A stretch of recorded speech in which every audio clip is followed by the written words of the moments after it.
To open carry or not open carry? What is the answer?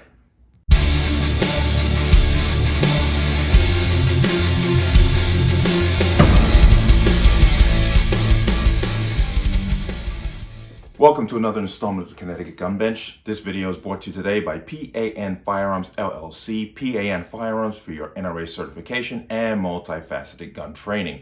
You can reach us at 203-300-6343 or visit our website www.panfirearmsllc.com. As always, there'll be a link in the description box below.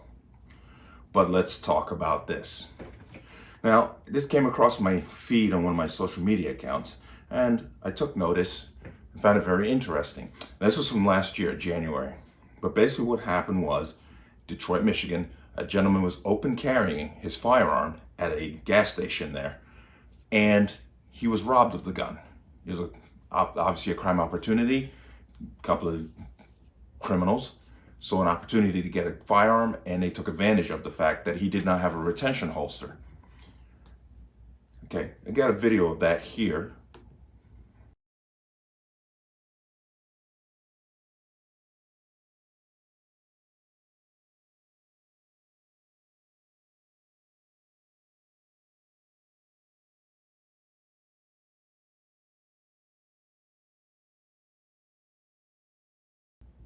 Now, as you can see from that video, that man was completely in his own little world. He was paying for something at the station at the register. The first and foremost thing, if you're going to open carry, your self-awareness and your head should be on a swivel at all times. Now, there's another issue also in Detroit that it takes up to a year to get a concealed carry permit. So this gentleman had gotten his permit. He could only open carry, and he had to wait a year to apply for a concealed carry permit. So that probably explains why he was open carry in the first place. But that's a whole nother situation. But situational awareness. If you're going to open carry, it must be on par at all times. But here from the Fox 2, this is out in Detroit. The suspect who stole gun from man, open carrying at Detroit gas station, arrested for unrelated crime. There's a surprise. Caught on camera, a bold thief steals a gun from a man open carrying at a gas station. The crime happened in January 2021, but Detroit police had just released the video of the incident, hoping to get the gun and the perpetrator off the streets. Detroit police say the thief has been arrested and linked to other crimes, including a non-fatal shooting.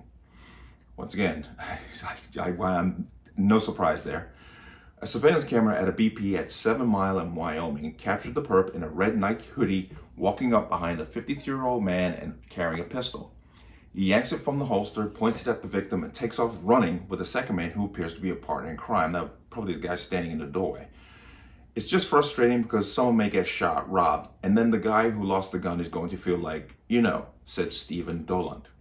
Doland is a retired assistant police chief with Detroit Police Department. If you want to open carry, that's on you, but you gotta have weapon retention, Dolan said.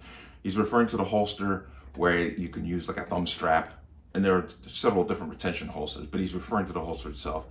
From what I can see, he just walks up from behind and snatches it. The perpetrator must have seen something and said, this guy's not paying attention. You saw the video, he really wasn't. Kofi Kenyatta is the co-founder and vice president of the Black Bottom Gun Club, which advocates for the Second Amendment and promotes safe and responsible gun ownership in Detroit and the surrounding area.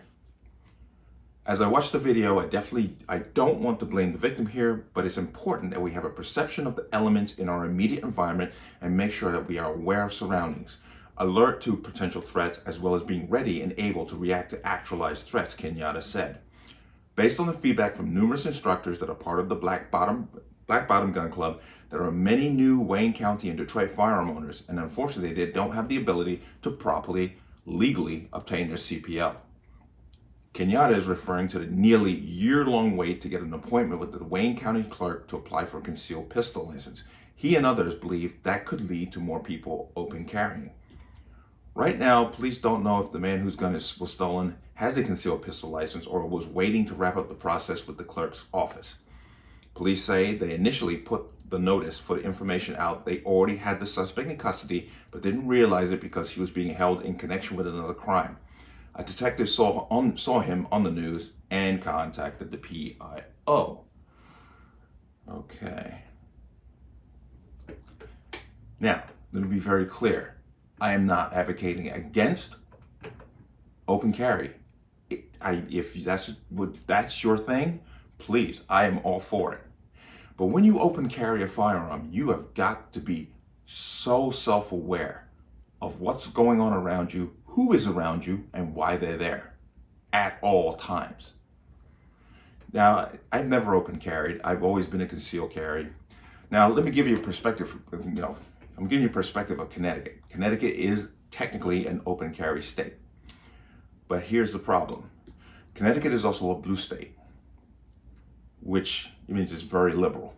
And when you go out into Connecticut in neighborhoods, what have you, open carrying, 9 times out of 10, somebody's going to call the police and say, hey, there's somebody out here carrying a gun, and the police will show up. This led to a lot of conflict when people would do so, because by law, you do not have to show your permit. If the police just come up to you and say, can I see your permit? You can actually say no. This led to a lot of conflicts with people. I believe 2013 was one case where a gentleman and 2 people were walking with open carry, and the police showed up, demanded a permit. One person showed their permit, the other one refused to do so, so the police arrested him, went to court, and the judge overturned it because the judge was basically said that it's not unlawful what he did. And the police had really no criminal reason to stop them.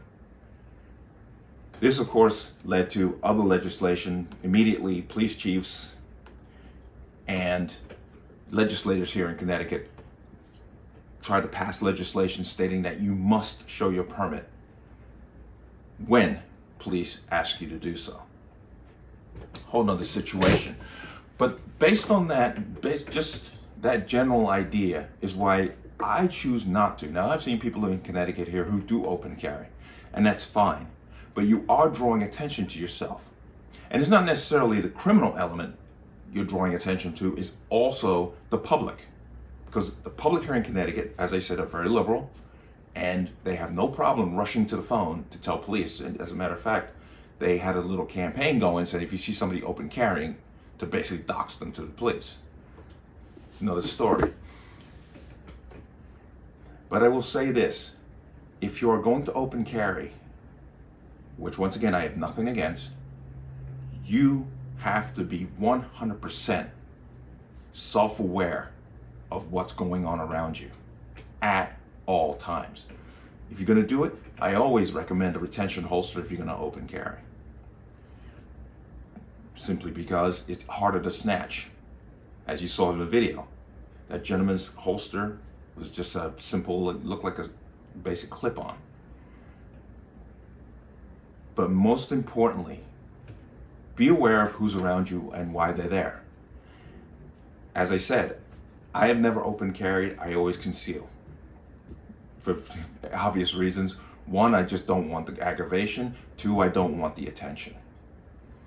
You know, I can go about my business and nobody's even aware that I'm carrying a firearm. But as I said several times now, I have nothing against open carry. Please, yeah, that's what you want to do. Awesome, go for it. But when you do so, just realize your firearm is exposed to the public, and it can bring unwanted attention. But let me know what you think. Please go ahead and leave your comments in the comment section below. As always, any calls for violence or statements to violence will be deleted. Please like, share, and subscribe. Hit that notification bell so you can get notified next time a video goes live. And I will see you on the next one. Peace.